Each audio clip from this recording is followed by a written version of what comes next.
Nasab Wali Songo itu juga Ba'alawi. Jadi keturunan Wali Songo itu juga Habaib. Cuma kenapa kok tidak disebut dengan Habib? Keturunan Wali Songo Arab mata disebut Habib. Dulu waktu umat Islam, orang-orang Indonesia dijajah oleh Belanda, kalau ketahuan dia adalah dzurriyyah Rasul, maka dia itu pasti akan diincar oleh Belanda. Sehingga dzurriyyah Wali Songo itu menyimpan kehabibannya. Tapi kenapa Sayyid Utsman malah diangkat sebagai mufti orang Belanda? Kenapa tidak dibunuh juga? Jangan lupa ngopi yang kental, subscribe channel ini. Assalamualaikum warahmatullahi wabarakatuh. Sahabat Kak Zeb yang dirahmati Allah, semoga Allah subhanahu wa ta'ala memberikan rahmat dan inayah kepada kita semuanya. Amin ya Allah ya Rabbal alamin. Teman-teman semuanya, saya ucapkan beribu-ribu terima kasih kepada antum semuanya yang sudah follow, yang sudah subscribe channel ini, dan yang sudah menonton video ini, yang sudah like video ini. Semoga Allah subhanahu wa ta'ala balas dengan beribu-ribu kebaikan. Amin ya Allah ya Rabbal alamin. Oke teman-teman, di sini ada satu video tadi di awal sudah ditayangkan nama saya, bahwa ternyata Wali Songo juga merupakan daripada Habaib Ba'alawi, dan Wali Songo sama-sama dzurriyyah Rasulullah Muhammad SAW. Tadi yang dikatakan oleh Gus Wafi, teman-teman semua. Nah, kenapa alasannya Wali Songo menyembunyikan gelarnya, gelar sayyidnya, gelar syarifnya? Karena takut dibunuh oleh Belanda. Itu kata Gus Wafi tadi ya teman-teman. Tapi di sini saya menemukan sebuah artikel Habib Utsman bin Yahya dari mulai lahir sampai belajar atau pendidikan ke mancanegara, kemudian pulang ke Indonesia dan diangkat menjadi seorang mufti. Nah, yang jadi pertanyaan, tadi kata Gus Wafi, Wali Songo itu dzurriyyahnya menyembunyikan gelarnya. Menyembunyikan gelarnya, gelar dzurriyyah Rasulullah SAW. Nah, karena takut dibunuh. Nah, tapi kenapa Sayyid Utsman bin Yahya ketika pulang ke tanah air malah diangkat menjadi mufti oleh siapa? Oleh Belanda. Ya, itu alasannya. Oke, kita akan bahas nih artikelnya seperti ini. Pada 1862 Masehi, Sayyid Utsman bin Yahya tiba di tanah air. Belanda mengangkat sebagai mufti di Jakarta, menggantikan Syekh Abdul Ghani yang usianya semakin lanjut. Nah, kita tidak tahu siapa Syekh Abdul Ghani. Nanti kita akan bahas apakah beliau masih dzurriyyah Rasul, apakah beliau pribumi atau dzurriyyah Wali Songo. Nanti kita akan bahas di part selanjutnya, teman-teman. Lanjutkan. Kecuali itu, ia diangkat Belanda sebagai advisor honorer untuk urusan Arab di kantor for Inlands Zaken pada 1899 Masehi. Nah, di sini ia sebagai penasihat pemerintah kolonial untuk urusan agama, bergaul dengan Snokor Bronje, KF Hall, dan LWC Vandenberg. Nah, di sini ya. Kalau tadi yang alasannya oleh Gus Wafi seperti itu, kenapa Sayyid Utsman tidak dibunuh oleh Belanda? Itu yang jadi pertanyaan. Jawab aja sama netizen ya, pertanyaan tadi. Oke, kita lanjutkan. Atas jasanya, pemerintah kolonial Belanda menyematkan bintang penghargaan sebagai tanda jasa pemerintah terhadapnya. Pemerintah mana? Pemerintah Hindia Belanda yang menjajah Indonesia habis-habisan waktu itu. Sayyid Utsman juga mendapat honorer atau mendapat honor bulanan sebesar 100 gulden. Hanya 1/7 dari gaji yang diterima Snok. Jadi beliau itu mendapatkan gaji bulanan dari pemerintahan Hindia Belanda itu.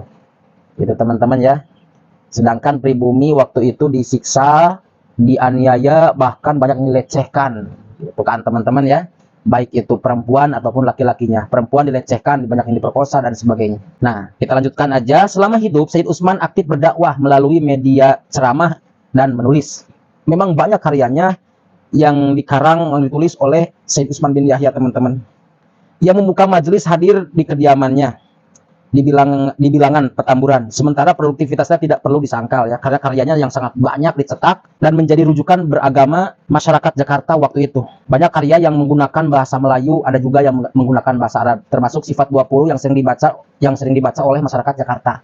Nah, di sini juga Sayyid Utsman tidak jarang terlibat polemik terbuka dengan ulama lain, misalnya dengan Syekh Ahmad Khotib Minangkabau perihal 2 masjid di Palembang. Polemiknya diwujudkan dalam bentuk sebuah karya untuk menjawab atau mementahkan pandangan ulama lain dengan dasar argumentasi yang kuat. Sayyid Utsman sendiri dikenal sebagai seorang faqih dan mutakallim yang memandang segala sesuatu dari sudut disiplin fikih dan ilmu kalam. Untuk itu, sikapnya terhadap tarekat cenderung ketat. Ia hanya mengakui tarekat-tarekat mu'tabaroh yang sesuai syariat saja, seperti tarekat yang diajarkan Syekh Junaid Al-Baghdadi, Saddatul Alawiyin, Ghazaliyah, Qadariyah, Naqsabandiyah, Khalwatiyah, juga Rifa'iyah. Menyadari rendahnya pemahaman agama umumnya masyarakat, Sayyid Utsman melarang pelajaran tasawuf di kalangan awam waktu itu, teman-teman ya, karena takut akan menyesatkan, takut akan seperti yang dibilang oleh Imam Syafi'i, kalau tidak dibarengi dengan fikihnya seperti itu, teman-teman. Pasalnya dapat membawa kemudaratan atau salah faham. Nah, betul. Begitu juga dengan ilmu kalam. Dengan mengutip Az-Zawazir karya Ibnu Hajar, ia dalam sifat 20-nya melarang keras orang belajar ilmu kalam terlampau tinggi karena khawatir tergelincir faham. Ya, takutnya menyesatkan juga gitu, teman-teman.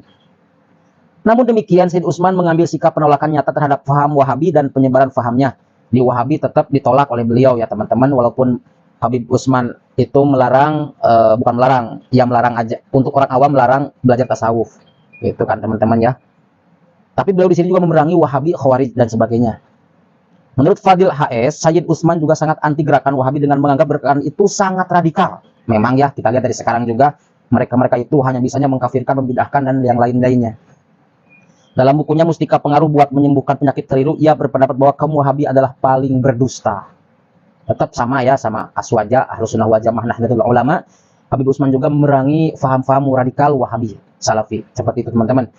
Sayyid Utsman sangat berjasa dalam meningkatkan pemahaman masyarakat Betawi khususnya terhadap ilmu syariat melalui karya tulisnya yang berbahasa Arab Melayu. Tidak kurang dari 120 karya dicetak dan disebarluaskan. Banyak, Masya Allah, wa tabarakallah. Sebagian darinya berbahasa Arab.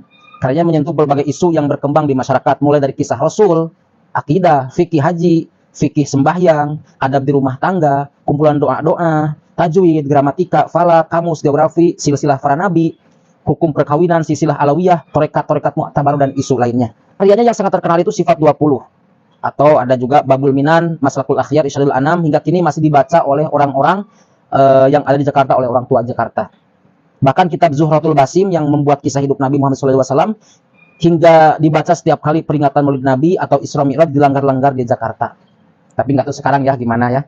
Muridnya yang kemudian menjadi ulama besar ialah Guru Mugni Kuningan. Nah, Guru Mugni mungkin dari pribumi ya, yang menjadi murid daripada Habib Utsman bin Yahya, kemudian menjadi ulama yang sangat besar. Masya Allah wa tabarakallah. Dan Habib Ali Al-Habsyi Kuitang yang Masya Allah makamnya dikeramatkan di Kuitang, teman-teman. Itu mungkin teman-teman ya. Jadi untuk pertanyaan atau alasan Gus Wafi tidak masuk akal kalau menurut saya. Kenapa Wali Songo menyembunyikan gelar kehabibannya, gelar kesajidannya? Alasannya takut dibunuh oleh Belanda. Tapi kenapa Sayyid Utsman malah diangkat sebagai mufti orang Belanda? Kenapa tidak dibunuh juga? Seperti itu ya teman-teman.